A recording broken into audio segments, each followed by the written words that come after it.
The whole creative journey is really a journey. So because you learn about yourself and about your visual language along the way, and you develop in ways that I think is just so fascinating. Because for me, for instance, it just started with like some works, and then all of a sudden, some years later, you see, oh my God, I'm developing a body of work. You know, when we think about it, how other creatives in the past have shaped their past, it was even more driven by just doing and doing and doing and doing and doing.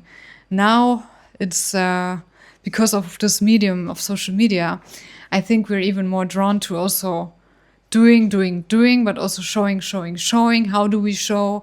So there comes another layer to it. Of course, it's easier for us to be seen and then to be found. You know, when we have our pages here, when we show our portfolio. And I remember like when this whole thing started, like nobody really thought about like, oh, it has to be in our portfolio page.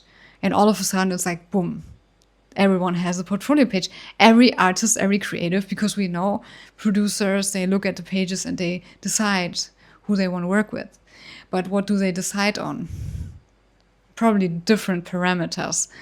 But this kind of layer of how we present ourselves online as creatives, you know, has so many different ways of doing it. And I think in whatever like field you are operating, there's certain things you want to push more than others.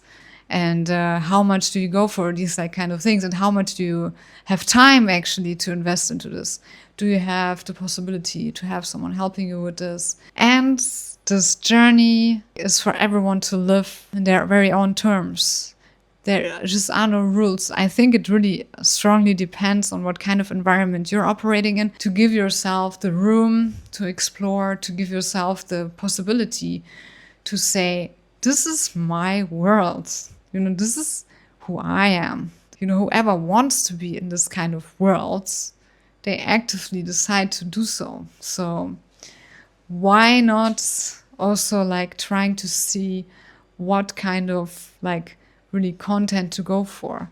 Because content is just not content. Content is just something, it's just a little bit like you can't really make everything in the theory without actually like going on the street and use a car, for instance. The car, I think car is actually a good example.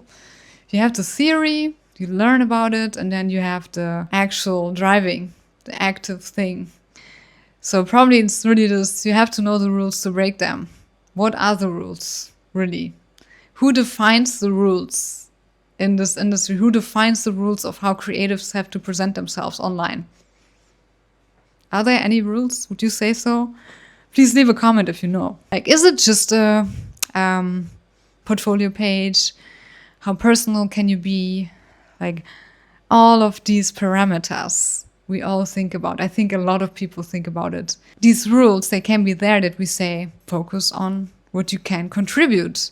Focus on the value that you bring. But you also want to, in a way, express yourself in an authentic way. So it's just this, I think this middle ground, it's just like this two-way street. Like on the one hand, of course, yes, this is my work, but this is also me behind it. For me, it's a medium of talking. For you, it can be something else. It can be that you express it with photos. Because that's what I know, that people not only want to see your finished work, but ideally also the work behind it, like the process. Show me the process. Show me how you did this. I want to understand your thinking. I want to understand how you got there. You can do this with BTS and, different kind of ways of doing it. So, yeah, I think this is also something to consider, saying, yeah, I am also thinking of a way of expressing myself more next to my work, next to my output. As always, I hope this is useful and I hope this helps. Think about me also in terms of strategy, because I love to think of content strategy. This is something that I learned over the years working as a content producer. So if you want to connect, let me know.